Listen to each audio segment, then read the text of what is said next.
Baik, mari kita lihat firman Tuhan. Biasanya menjelang Natal itu banyak pengumuman-pengumuman. Nah, saya akan usahakan dengan cepat. Lalu nanti saya setelah selesai khotbah di rumah, katanya cepat tapi lama. Ya, bagaimana lah ya? Gak mungkin firman Tuhan ini dipotong tanpa tersampaikan keseluruhan. Namun demikian tetap saya usahakan cepat ya. Kita minta kuasa Tuhan bekerja dalam hidup kita. Amin. Dalam Roma pasal 3 ayat 23. Mari kita baca bersama-sama. 1, 2, 3. Karena semua orang telah berbuat dosa dan telah kehilangan kemuliaan Allah. Saudara-saudara, hari ini kita akan berbicara tentang kemuliaan. Masih ada kaitannya firman Tuhan berturut-turut beberapa minggu ini. Sekarang kita lihat bagian warna kuning tentang kemuliaan. Karena semua orang telah berbuat dosa dan telah kehilangan kemuliaan Allah. Nah, mungkin ini Bapak Ibu satu hal yang belum pernah kita renungkan tentang kata ini. Yang kita tahu adalah bahwa ketika manusia jatuh dalam dosa, manusia itu terpisah dari Allah. Kita belum memahami dengan benar tentang kehilangan kemuliaan Allah. Karena itu tema firman Tuhan hari ini adalah kemuliaan. Langsung saja kita lihat. Alkitab mengatakan dalam Kejadian 2 ayat 7. Ketika itulah Tuhan Allah membentuk manusia itu dari debu tanah. Ya. Ketika itulah Tuhan Allah membentuk manusia itu dari debu tanah. Inilah Tuhan Allah membentuk manusia itu dari debu tanah. Berarti sumber manusia itu dari tanah yang memiliki kualitas rendah dibanding dengan Sang Pencipta. Nah, karena manusia itu dari debu tanah,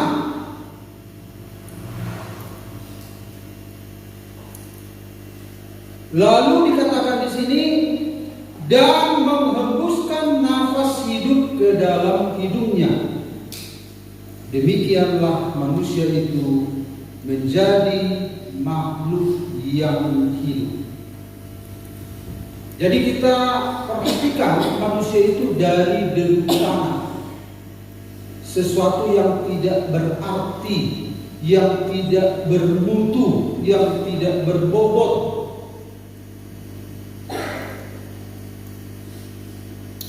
Kemudian yang membuat dia itu bermutu berbobot adalah ketika Allah menghembuskan nafas hidup. Jadi kita lihat yang pertama di sini apa artinya kemuliaan. Jadi kemuliaan itu, Bapak Ibu, artinya dalam bahasa Ibrani seperti kavod, dalam bahasa Yunani doksa. Artinya adalah bobot, nilai, mutu, reputasi. Jadi manusia itu karena dia punya bahan dari tanah, dia itu gak punya bobot, gak punya nilai, gak punya mutu.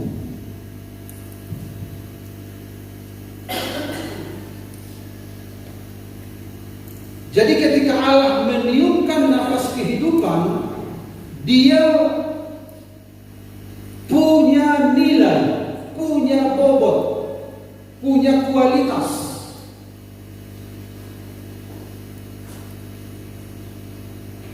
Jadi kita lihat di sini Bapak Ibu.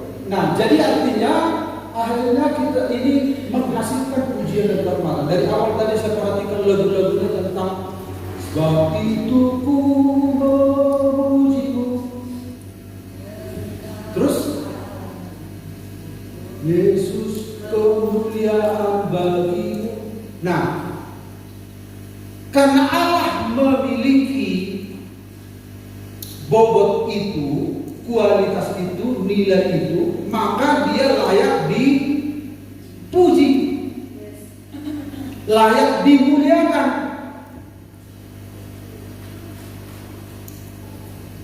Jadi hanya Allah yang memiliki kemuliaan, mutu, kualitas, sementara tanah tidak. Jadi manusia itu punya bobot mulia, dia disebut mulia.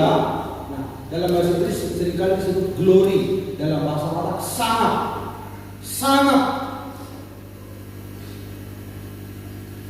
sangat dibanggakan. Nah, hasanapun madi dikata dari kijam dan memang tidak. Jadi sangat ini, kemuliaan ini itu milik Tuhan. Karena arti kemuliaan ini punya bobotnya sempurna, kualitasnya sempurna, nilainya sempurna. Sementara tanah, debu tanah yang tidak punya nilai, gak sebanding dengan Allah. Nah, jadi ketika Allah berpadu memberikan dirinya itu kepada manusia, saudara-saudara, maka manusia itu punya kemuliaan, punya bobot, punya mutu, punya nilai. Jadi yang membuat manusia itu punya nilai adalah karena dia berpadu dengan yang punya nilai itu, yaitu Allah. Jadi kalau Allah lepas dari manusia, manusia itu gak punya nilai, gak punya bobot. Jadi kemuliaan itu yang dimiliki manusia hanya bisa terwujud ketika dia bersama dengan Allah.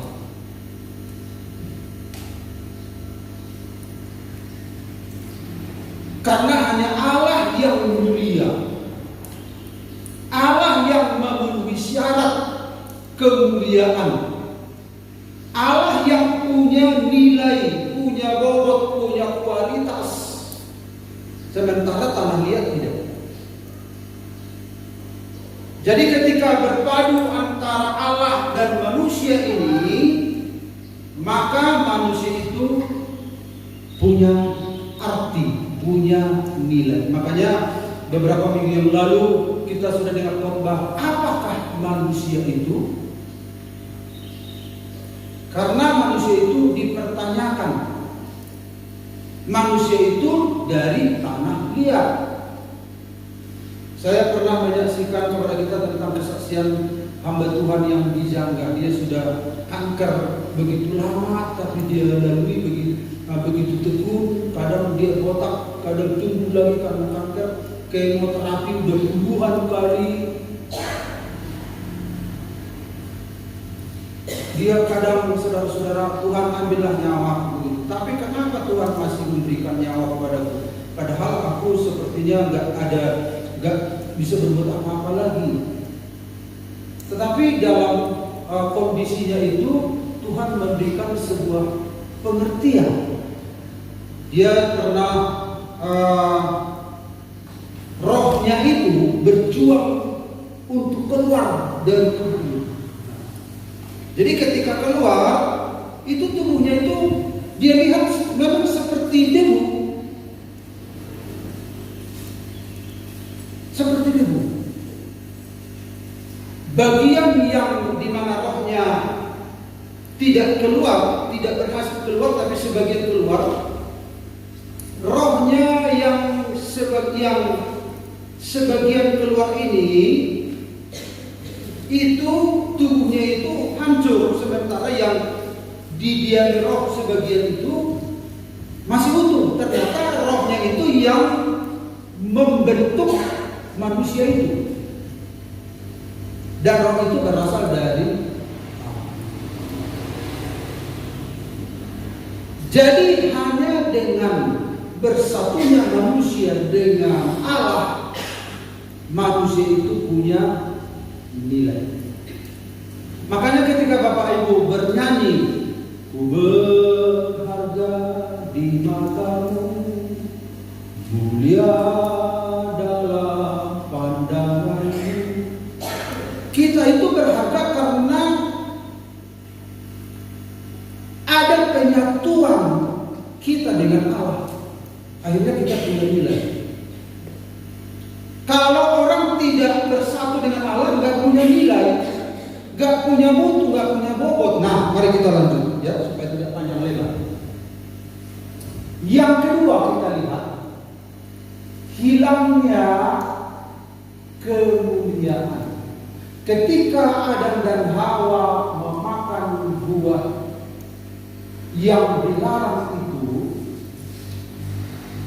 maka terbukalah mata mereka berdua dan mereka tahu bahwa mereka telanjang.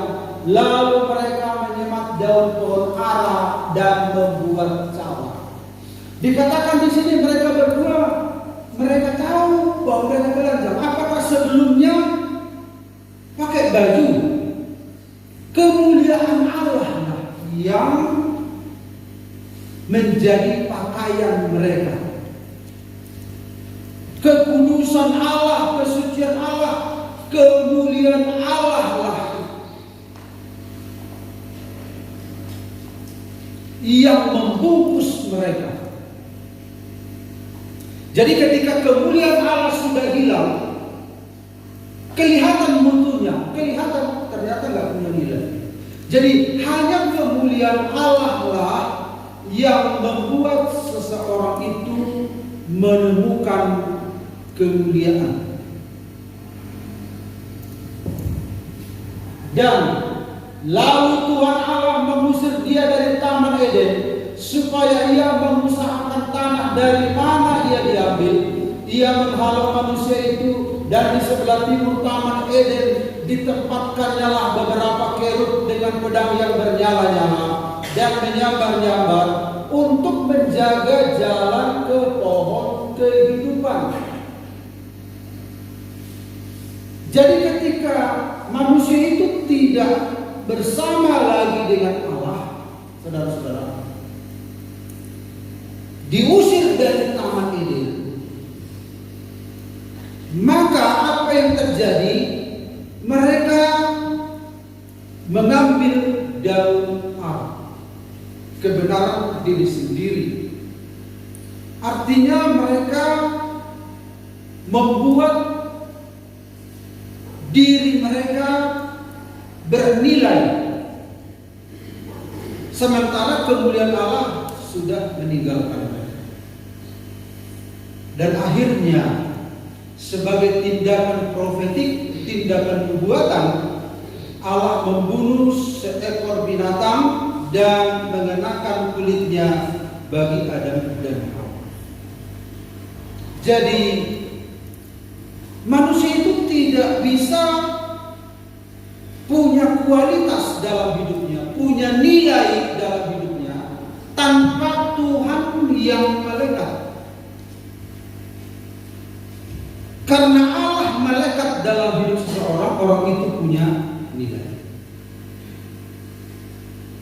Manusia tanpa Allah gak punya nilai, gak punya bobot kehidupan. Amsal berkata, atau pengkhotbah di sana, manusia sama seperti hewan. Jadi sama kualitasnya.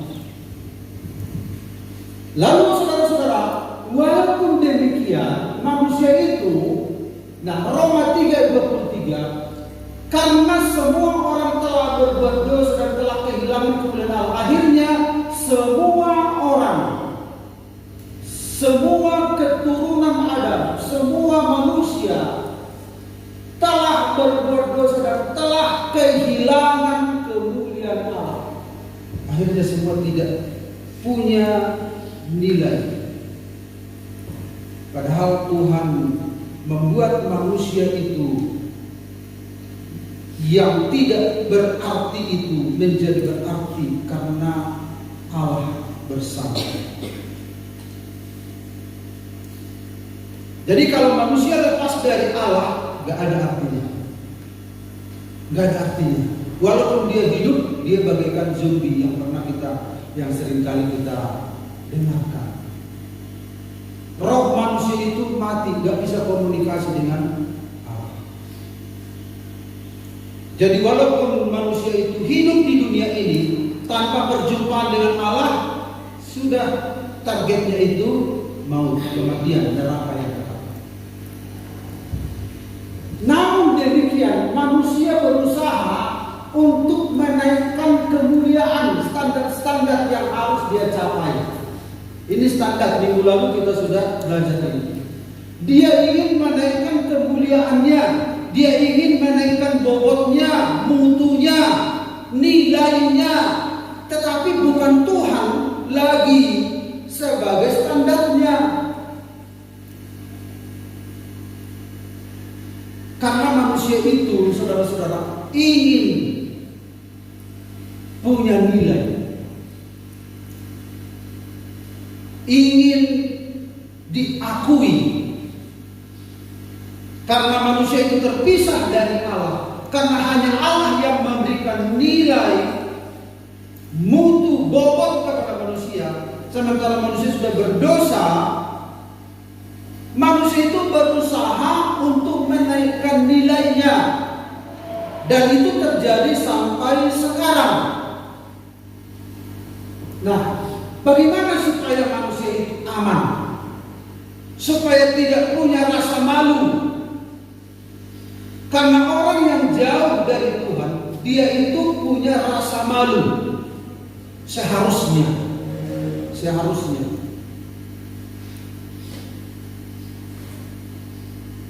Nah, saudara-saudara, dia berusaha untuk menaikkan standar ini. Standar buatan. Supaya apa? Supaya mulia, supaya punya nilai. Banyak orang-orang Kristen juga ingin punya nilai dalam hidupnya, supaya diakui oleh orang lain. Tetapi bukan dari Tuhan lagi sumbernya. Dia mencoba membangunnya dengan menaikkan nilainya. Dengan apa? Minggu lalu kita sudah lihat contohnya. Kalau aku punya kereta satu, kayaknya kurang bernilai. Tapi kalau dua, apalagi melihat parkir di samping, di depan rumah orang, amang gua Tuhan. Waduh mak nikute, lereng pesodong, katakan waduh kereta na dua. Karena apa? Dia merasa bahwa kalau dia sama dengan orang itu, dia naik nilainya, naik. Dia mulia. Itu semua untuk membackup ketelanjangannya di hadapan Allah. Tetapi tetap saja di hadapan Tuhan semuanya terbuka. Karena hanya kemuliaan Allah lah yang membuat manusia itu bernilai. Lalu dia lihat, dia banting tulang, sampai dia gak perhatikan makanan di rumahnya. Anak-anaknya pun makan telur bagi 5, separuh potongan-potongan kecil, begitu menghemat luar biasa. Supaya apa? Supaya naik nilai kita. Kita punya ini semua. Tengok orang itu punya nilai. Di luar nator pega bagi hatana. Ini menaikkan nilai, menutupi semua kekurangan. Nah, orang juga begitu. Kalau aku punya gelar yang banyak, kalau anak-anakku punya pendidikan yang tinggi,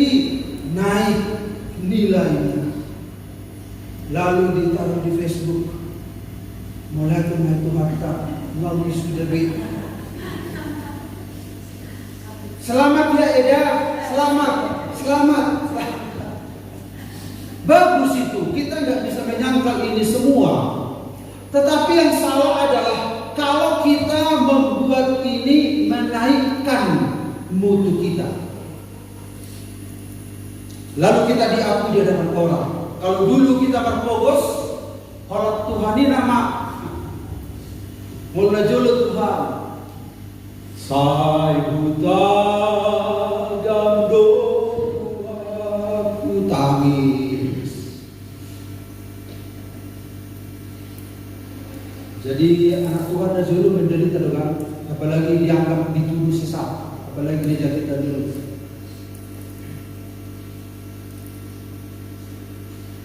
Roh doa nungai tubuh.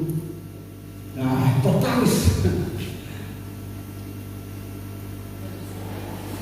Jalan kami media masyarakat hatanyong. Alanya dah ada kemuliaan, dah ada karetana, dah ada jaguna, dah ada anak-anak, sekolah, perkarejo. Dan ini diharap kata ini.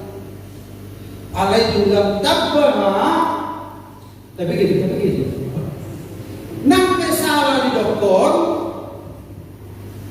rasa terhodi. Nampe satu ngamate kita mardokter nasitong alai, jangan dong membackup kita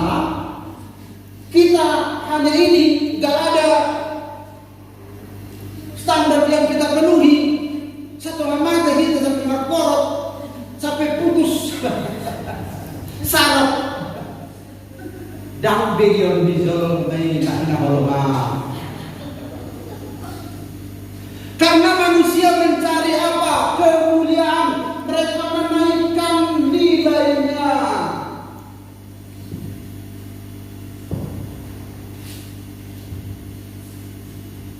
Ada poti-poti kecil simpanan di hari tua makin naik. Jadi lagunya pun di gereja beda dengan misalnya kita nggak punya apa-apa,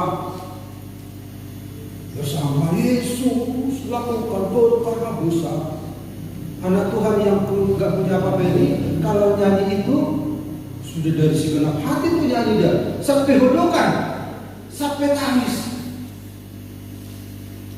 Alai molong kianon bersama Yesus, besar bersama Yesus, ada zaman Tuhan. Beda pasti, beda saudara yang sehat dan yang sakit misalnya. Kau Tuhan penyembuhku, ini yang sakit nyanyi. Itu udah segenap hati nyanyi itu. Padahal belum sembuh, dia menangis, dia beriman. Kaulah Tuhan penyembuhku.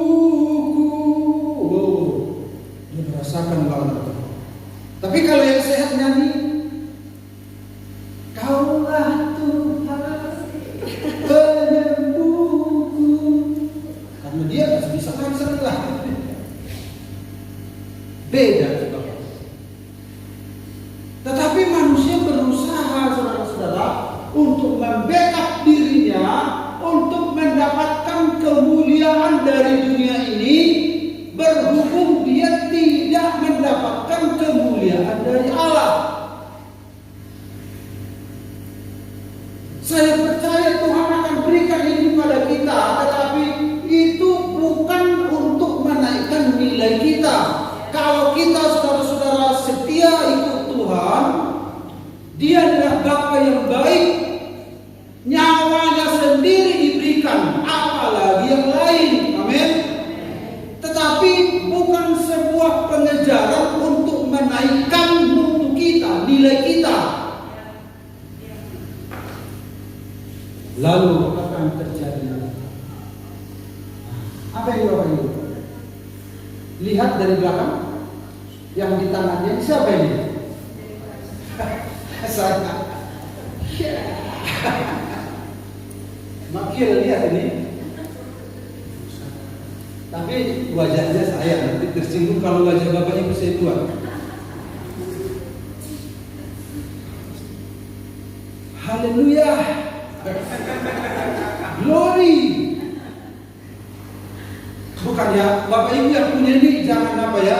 Ini hanya sekedar puji Tuhan kalau ada berkat itu ya, puji Tuhan. Jangan sampai saya bukan anti begitu ya. Tapi yang seringkali orang-orang ini itu menjadi kemuliaan. Ya. Bagus itu anak Tuhan. Saya juga senang karena itu adalah apa namanya, mobil saja, kereta saja punya aksesoris, apalagi anak Tuhan kan. Tetapi jangan sampai tidur di gereja atau datang dari pintu, pring pring pring.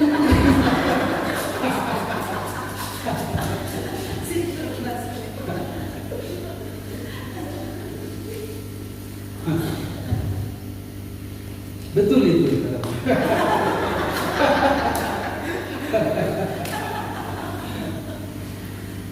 Gak apa-apa puji Tuhan kalau apa. Tapi jangan sampai itu menaikkan nilai diri. Akhirnya kita tidak peduli kehilangan Tuhan. Yang penting ini semua terpenuhi. Dan untuk menaikkan nilai kita itu ada beberapa makin tinggi. Inilah usaha manusia untuk menaikkan nilai. Dan Alkitab mengatakan di Yesaya 46 dan 7, ada suara yang berkata, berserulah, dalam bahasa aslinya menangislah dengan keras. Itu sebenarnya ya, dalam bahasa Indonesia dilunakkan artinya. Tapi dalam bahasa Ibrani-nya menangislah dengan keras katanya. Jawabku, apa yang harus kuserukan? Seluruh umat manusia adalah seperti rumput, dan semua semaraknya seperti bunga di padang. Rumput menjadi kering, bunga menjadi layu. Apabila Tuhan menghembusnya dengan nafasnya, sesungguhnya bangsa itu seperti rumput. Nah, semaraknya ini dalam bahasa aslinya adalah kemuliaan, dan semua kemuliaannya seperti bunga di padang. Nah itu, saya tunjukkan kepada kita ya. Dikatakan di situ tadi bahwa manusia itu sama dengan rumput, dan segala kemuliaan manusia itu sama dengan bunga rumput. Jadi lalu Allah menghembuskan. Itulah kemuliaan yang dicoba dibangun oleh manusia. Nah sekarang mari kita lihat. Yang ketiga adalah kembalinya kemuliaan. Dalam 1 Samuel 4 ayat 21 dan 22, ia menamai anak itu Ikabod. Katanya, telah lenyap kemuliaan dari Israel, karena tabut Allah sudah dirampas, dan karena mertuanya dan suaminya. Katanya, telah lenyap kemuliaan dari Israel, sebab tabut Allah telah dirampas. Ini adalah kisah yang mengenaskan dari keluarga Imam Eli. Imam Eli punya anak Hofni dan Finehas. Mereka berperang melawan orang Filistin. Ya, orang Filistin. Sekarang Israel melawan Palestina. Sebenarnya Filistin di zaman dulu sudah beda dengan Palestina di zaman sekarang. Ya. Filistin di zaman dulu itu adalah orang-orang perantau dari Yunani sehingga ke Pulau Kaftor, kemudian sampai ke tanah Kanaan. Mereka itu perantau. Sementara yang mendiami tanah Kanaan waktu itu orang-orang Kanaan. Nah, tapi karena Filistin ini musuh bebuyutan orang Israel, maka Kaisar Roma karena dendam kesumat kepada orang Yahudi, maka Kaisar Roma menamai tanah Kanaan itu Palestina. Bapak Ibu, untuk jelasnya bisa dilihat di YouTube ya, ada waktunya menjelaskan itu ya. Nah, ketika Hofni dan Pinehas ini berperang, istrinya Hofni ini kebetulan sedang hamil tua. Lalu kedengaranlah bahwa Hofni dan Pinehas ini telah mati. Kemudian ketika Imam Eli mendengar matilah Imam Eli, waktu duduk dia di kursi dan rebah mati. Dan melahirkanlah menantu Imam Eli ini, dan disebut namanya Ikabod. Ikabod itu Ikabod, tidak ada kemuliaan. Artinya telah lenyap kemuliaan dari Israel. Ternyata yang membuat Israel itu punya kemuliaan adalah karena Allah hadir. Jadi kehadiran Allah lah yang membuat Israel itu punya nilai. Kehadiran Allah lah di tengah orang Israel itu bisa berperang, bisa disegani oleh bangsa-bangsa lain. Tapi ketika kemuliaan Allah itu hilang, orang Israel mengalami ketakutan. Dan kisah perjalanan tabut perjanjian ini panjang. Dari Gunung Sinai, dari padang pasir sampai ke tanah Kanaan, menyeberangi Sungai Yordan, lalu singgah ke Silo, lalu dirampas oleh orang Filistin. Lalu tabut Allah itu adalah kehadiran Allah, wujud kehadiran Allah, media kehadiran Allah. Di mana tabut ini ada, sesuatu terjadi. Jadi ketika tabut ini sampai di Filistin, dewa-dewa Dagon dari Filistin roboh semua. Dipindahkan lagi ke sana, sakit lagi orang-orang Filistin. Di kota Asdod, di kota Gat, di kota Ekron. Nah, itu nama-nama yang sering kita dengar kalau bicara tentang Palestina. Lalu raja-raja Filistin bersatu, kita pulangkanlah orang Israel ke Allah ini, karena ini adalah media kehadiran Allah Israel. Lalu dikirimlah naik kereta lembu ke arah Israel. Jadi ketika tiba di tempat orang Israel, keluarga yang menerima itu diberkati oleh Tuhan. Tiba di rumah Obed-Edom, keluarga Obed-Edom diberkati Tuhan. Tetapi hati Daud gelisah, masa di sana tabut Allah. Lalu apa yang terjadi? Daud, saudara-saudara, diberitahukanlah kepada Raja Daud demikian, Tuhan memberkati seisi rumah Obed-Edom dan segala yang ada padanya oleh karena tabut Allah itu. Lalu Daud pergi mengangkut tabut Allah itu dari rumah Obed-Edom ke kota Daud dengan sukacita. Apabila pengangkat tabut Tuhan itu melangkah maju 6 langkah, maka ia mengorbankan seekor lembu dan seekor anak lembu gemukan. Dan Daud menari-nari di hadapan Tuhan dengan sekuat tenaga. Ia berbaju efod dari kain lenan. Jadi Daud menari-nari ketika mengembalikan tabut perjanjian itu ke dalam rumah Tuhan. Tuhan. Karena Daud tahu bahwa tanpa tabut, tanpa kehadiran Allah, ada kehampaan di tengah-tengah orang Israel. Tanpa kehadiran Allah, hidup kita itu hampa. Tanpa kehadiran Allah. Ini pun saya renungkan beberapa bulan ini. Apalah artinya saya tahu firman Tuhan ini, saya belajar ini, tapi saya tidak mengalami hadirat Tuhan. Kosong, hampa. Karena hadirat Tuhanlah yang membuat kita itu hidup. Karena hadirat Tuhanlah yang membuat kita itu punya nilai, punya gairah, punya semangat dalam kehidupan ini. Semua hal-hal yang Tuhan tambahkan kepada kita itu tidak bisa menolong kita.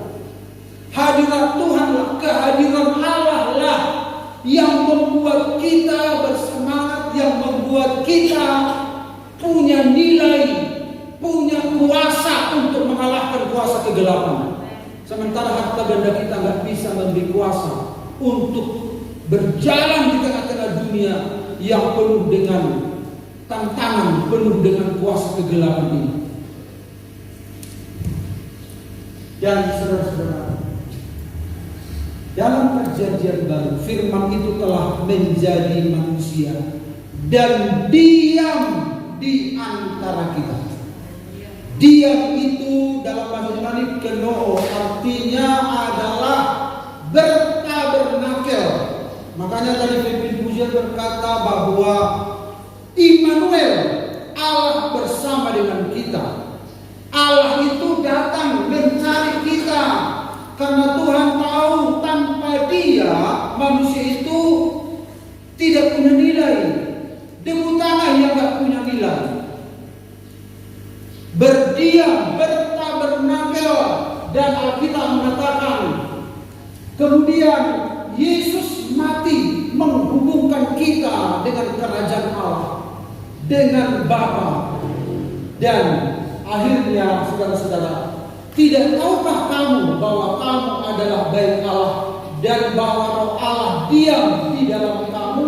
Akhirnya manusia itu kembali bersatu dengan Allah. Dan saya tidak tulis ayatnya di sini, tapi saudaranya saat mempersiapkannya saya ingat, namun saya lupa menaruh di sini. Ayatnya begini.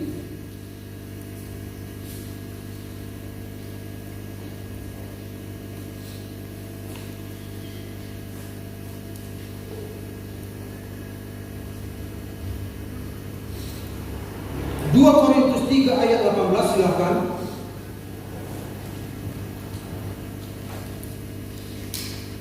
Dua Korintus 3:18.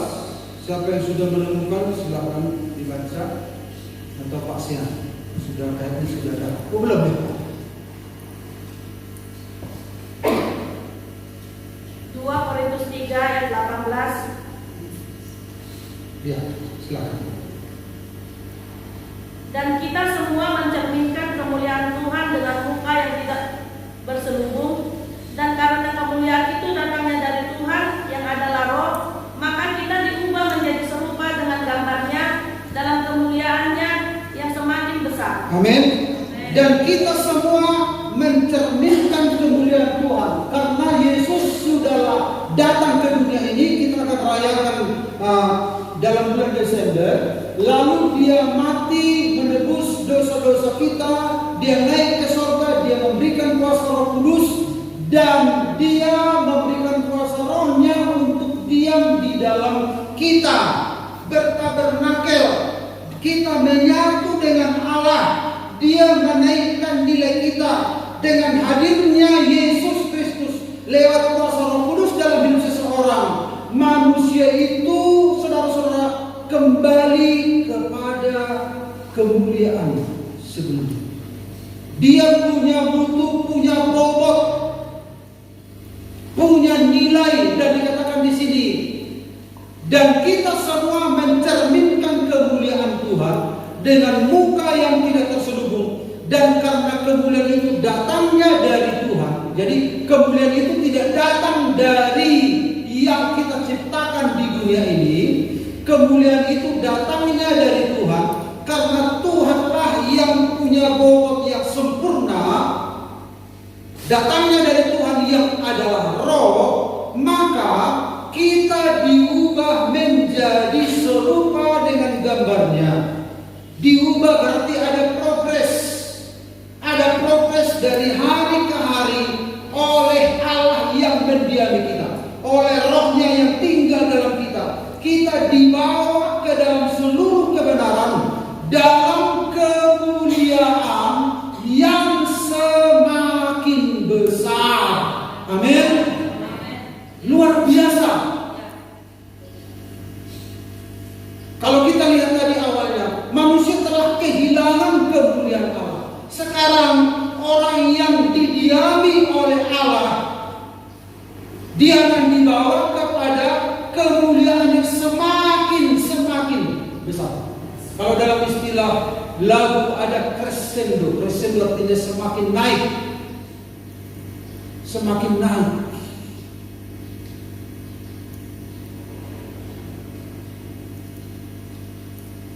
Jadi kesimpulannya adalah, ini adalah tanah liat di tangan Tuhan. Kita berasal dari tanah liat itu. Hanya jika Allah berdiam dalam diri manusia, manusia memiliki nilai, manusia memiliki bobot. Saudara berharga di mata Tuhan karena Roh Kudus mendiami hidup saudara. Tanpa kuasa Roh Kudus, tanpa Tuhan, kita nggak ada bedanya dengan makhluk-makhluk di luar Tuhan. Kalaupun kita diberkati, itu bukan menambah nilai kita. Nilai kita adalah Yesus yang memberi nilai bagi kita. Amin. Jadi ketika saudara mengalami masalah dalam berkat-berkat ini, tidak berkurang nilai saudara, karena Allah berdiam di dalam diri saudara. Allah tinggal di dalam saudara. Kita adalah bait sucinya Allah. Semua akan kita tinggalkan, tetapi kita yang didiami oleh Allah. Kita adalah bait Allah. Allah diam dalam diri kita. Itu yang menaikkan nilai kita. Semakin kita melekat dengan Tuhan, nilai kita semakin besar, kemuliaan kita semakin besar. Dan iblis saja tahu, orang yang saudara-saudara yang percaya sama Yesus, dia adalah anak buah Lucifer tadinya, mungkin di itu kisahnya tersebar di internet, Bapak Ibu bisa baca di sana. Sebelum dia percaya pada Yesus, dia bisa lihat orang itu, orang yang walaupun dia Kristen, dia bisa lihat ternyata di dalam dia itu ada cahaya. Ada cahaya kecil, ada cahaya besar, ada cahaya yang lebih besar. Iblis sendiri bisa melihat kemuliaan yang dimiliki orang. Nah, walaupun dia Kristen tapi nggak ada cahaya itu iblis nggak takut. Iblis saja, dari sudut pandang iblis saja dia bisa melihat mana Kristen yang secara progresif dia bertumbuh semakin dewasa, memiliki kemuliaan yang besar, apalagi Tuhan. Sementara manusia sibuk untuk membackup dirinya dengan kemuliaan-kemuliaan dunia ini. Akhirnya habislah hari-harinya, habislah waktunya hanya untuk menaikkan nilai diri dari kemuliaan dunia. Tetapi kita harus, saudara-saudara, membangun manusia batiniah kita. Amin. Membangun manusia batiniah kita supaya kita dibawa kepada kemuliaan yang semakin besar. Sekali lagi saya bacakan ayat ini. Ayat ini luar biasa. Dan kita semua mencerminkan kemuliaan Tuhan. Bukan kemuliaan dunia yang kita cerminkan, dengan muka yang tidak terselubung. Dan karena kemuliaan itu datangnya dari Tuhan, yang adalah Roh, maka kita diubah menjadi serupa dengan gambarnya dalam kemuliaan yang semakin besar. Oh haleluya, puji Tuhan, luar biasa. Kemuliaan ini kita pahami ketika kita tarik ke belakang dengan kejatuhan Adam, dan bagaimana karya Allah dalam hidup kita melakukan ini semua. Wah, luar biasa. Makanya ada nanya, siapakah aku ini Tuhan? Jadi biji mata. Siapakah aku ini?